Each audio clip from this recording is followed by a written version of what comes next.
Hi guys, my name is Florez and today I'm going to talk about Israel culture. All the information in this presentation is based on my investigation posted in my blog called On My Way. I hope you really enjoy that. So before we talk about the first post in the blog, I would like to talk about the model of iceberg because it's important to understand the stereotypes of the different cultures. So the model of iceberg is pretty interesting because that consists in two parts. The part that is visible for us, visible to the sea, that is the events, the dress, the symbols, the language of the culture, and the part that is hidden to the sea, that is below the water, like a analogy. So this part talks about the rules, the belief, the assumptions, the values, the laws. That part is difficult to perceive to the sea that generate different stereotypes of a culture in specific. So now that we know about that, we can continue to the next slide. Stereotypes. So before I investigate about the culture of Israel, I consider three beliefs. The first one is related with the practice and the religions of the country. And for me, all the people in Israel were Jewish. The second one, all the people that travel to another part of the world, principal in the Occidental world, was discriminated for being Jewish. And the third one is about persecute Christians. In my opinion, all the people that travel to Israel and talk about the belief in God maybe can be discriminated or persecuted or maybe killed for talk about that. Okay, now we're going to talk about the gender roles. And if someone asks me about the gender roles in Israel, maybe the first words that come to my mind are inequality and patriarchy.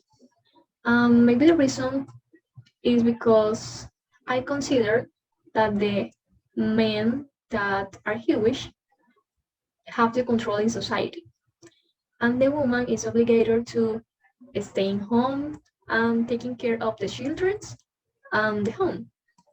So it's like a role in the traditional marriage. It's a complicated situation for me because the woman should have more freedom of their decisions and in their life. Okay, the gender roles in specific Israel versus Colombia. In Israel, the man is known like superior, and they is taking up to the school to in a young age because they have to work. The woman, she doesn't have freedom. Usually, the father have the supervision and is under control for him, and the marriage are arranged for the family.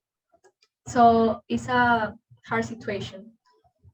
In other hand, in Colombia, the men and women in front of the law have the same rights, but um, the women uh, suffer from discrimination in the reality and is excluded for being woman and have less opportunities of work in front of men. Also, if the man or the woman have to study or work, they can do it because they have the, the power or the right to decide whatever they want to do. So this is the reality of the both countries. Interaction and culture. This part in the blog is very interesting because it's based in the Lewis model. This is the post number 3. And the Lewis model consists in analyze and classify humans according to their behavior, not the religion, not the nationality, the behavior. So we can find the countries fit in that. And if we fit Israel in the model, we can find between the part linear active and the part multi-active, because this model have three classifications: linear active, multi-active, and reactive. And Colombia is fit in multi-active.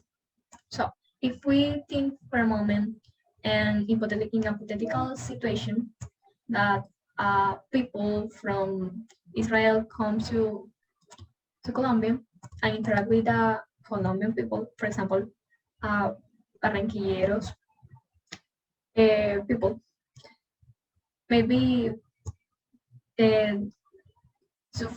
they generate a cultural shock because the Israeli people, for being linear active, they plan all step by step, have an agenda for the important events. They are strict. They talk they have the time. Uh, However, Colombian people, and they talk a lot and are more spontaneous. Okay, the cultures in Israel. When I did the research, I found that Israel is extremely diverse.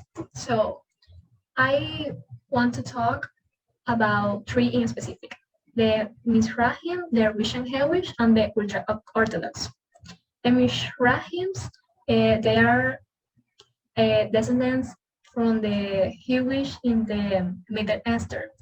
The most of them live in Israel, and also they speak different language according the group that they belong. The Russian Jewish, they are descendants for Russian communities. Also, they participate a lot in politics. They speak Hebrew, Russians, and the ultra Orthodox. They promulgate the Jewish law. They restrain all the technology like television, cell phones, internet, and other things.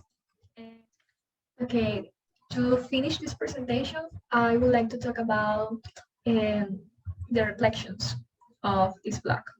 I think that if you read my blog, you can understand more the Israel culture, understand the behavior through the gender roles, because you don't surprise you if you know already. Also, you understand how interact with other people of the culture, maybe what are they believe, what type of culture exists. The other thing that is important that you can have another worldwide of the culture, because you know more things that you know before. So you can fight against the stereotypes and have um, exactly data. And this part of the reflection is more about the things that surprised me when I did the research, and the things that you need to know if you go to visit Israel. So the first part is about the discrimination against the woman. The woman is relegated to the home, and the money that she had before the marriage, um, when she married with someone, the money is administrated for the husband. She don't have the control of that. And the lack of opportunities in the world is important, because for the culture, the men have more importance than the woman, because it's considered like a superior. Um, this doesn't contribute with the social gap, and they have a lot of work to promote the equality and equity. And it's hard because it's part of the culture. And the second part is condolences, because you wonder, what about condolences? Is that if you go to Israel and you know someone that died and you go to the family and give the condolences, maybe the people of the family looking you wrong. because for them this is doesn't enough to compare to the pain that they are feeling in that moment. So don't do it. And the third part is the Hebrew. They value a lot the language, and so for them, if you speak in Hebrew, maybe you have more respect for someone than not. To end, for the people that are Jewish, they doesn't work the Fridays and weekends. Another thing that you need to know is make sure that you read the books in Israel to right to left, and the end to start for the end and end to the start, because it's like a inverse for the language that are in Hebrew. But this is all. I hope you really enjoyed that presentation, and that's it.